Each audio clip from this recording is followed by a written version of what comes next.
రిసెప్షన్లో మనోహరి ఏదో ప్లాన్ చేయబోతుంది, నువ్వు జాగ్రత్తగా ఉండు అని చెప్పి ఆరు బాగీని హెచ్చరిస్తూ ఉంటే, రిసెప్షన్లో అంతమంది ఉంటే ఆ మనోహరి ఏం చేయగలుగుతుందక్క అని చెప్పి బాగి అంటూ ఉంటుంది. దాంతో ఆరు అంతమంది ఉంటారు కాబట్టి మనోహరి ఏదో ఒకటి ప్లాన్ చేస్తుంది అని చెప్పి ఏం చేస్తుందో చెప్పాలనుకుంటే అప్పుడు గుప్తా వద్దు బాలిక నువ్వు చెప్పరాదు అని హెచ్చరిస్తాడు. దాంతో నువ్వు మాత్రం చాలా కేర్ఫుల్గా ఉండాలి అని చెప్పి ఆరు అక్కడి నుండి వెళ్ళిపోతుంది. తర్వాత రిసెప్షన్కి టైం అవుతుంది.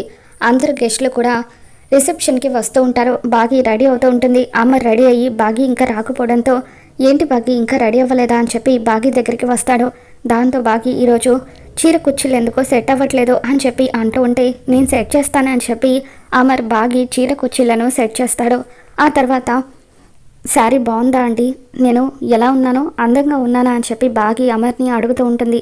దాంతో అమర్ స్టిక్కర్ చేంజ్ చేసుకుంటే ఇంకా బాగుంటావని అంటూ ఉంటాడు. ఈ స్టిక్కర్ బాగానే ఉంది కదండి, రోజు రెడీ అయ్యేదాన్ని నాకు తెలియదా అని బాగి అంటుంది. సరే మీరు చెప్పారు కాబట్టి ఒకసారి చేంజ్ చేసి చూస్తాను అని చెప్పి స్టిక్కర్ చేంజ్ చేసి అమర్ని ఫోన్ అడుగుతుంది.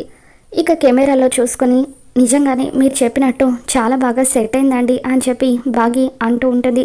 రోజు చూసేవాడిని నాకు తెలీదా అని అమర్ అంటాడు. ఏమండి సెల్ఫీ దిగుదామండి అని చెప్పి బాగి అంటూ ఉంటే అమర్ ఫోన్ లాగేసుకొని టైం అవుతుంది పద అంటూ బాగిని తీసుకొని కిందికి వస్తూ ఉంటాడు.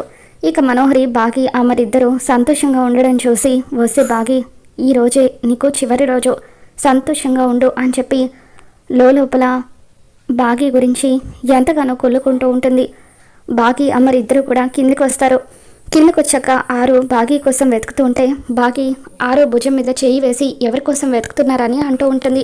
బాగి కోసం అని చెప్పి ఆరు అంటూ ఉంటే అక్క నేనే అక్క, ఎంతసేపు అవుతుంది మీరు నా కోసం వెతకబట్టి అని చెప్పి బాగి అంటూ ఉంటుంది. దాంతో ఇప్పుడే అని ఆరు అంటుంది.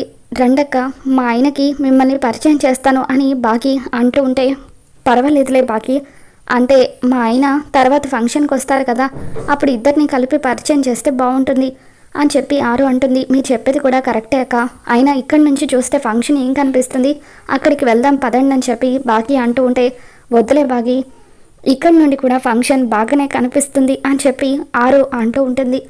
ఇక తర్వాత చిత్ర రెడీ అయ్యి సెల్ఫీలు దిగుతూ ఉంటే మనోహరి చిత్ర దగ్గరికి వస్తుంది. అక్కడ అన్ని లక్షలు ఖర్చు పెట్టి ఫోటోగ్రాఫర్లను పెడితే నువ్వేంటి ఇలా సెల్ఫీలు దిగుతున్నావని అంటూ ఉంటే అప్పుడు చిత్ర ఎన్నో రోజులుగా ఇలా రెడీ అయ్యి ఫోటోలు దిగాలని కలలు కన్నాను, అందుకే ఇలా ఫోటోలు దిగుతున్నాను అని చెప్పి చిత్ర అంటుంది.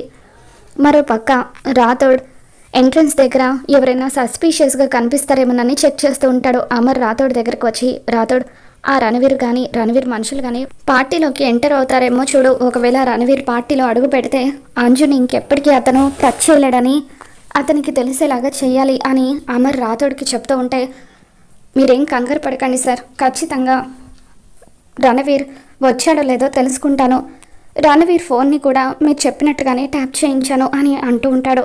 మరి రాబోతున్న ఎపిసోడ్లో ఏం జరగబోతుందో మళ్ళీ మన ఛానల్లో తెలుసుకుందాం. ఈ వీడియో మీకు నచ్చినట్లయితే తప్పకుండా లైక్ చేయండి.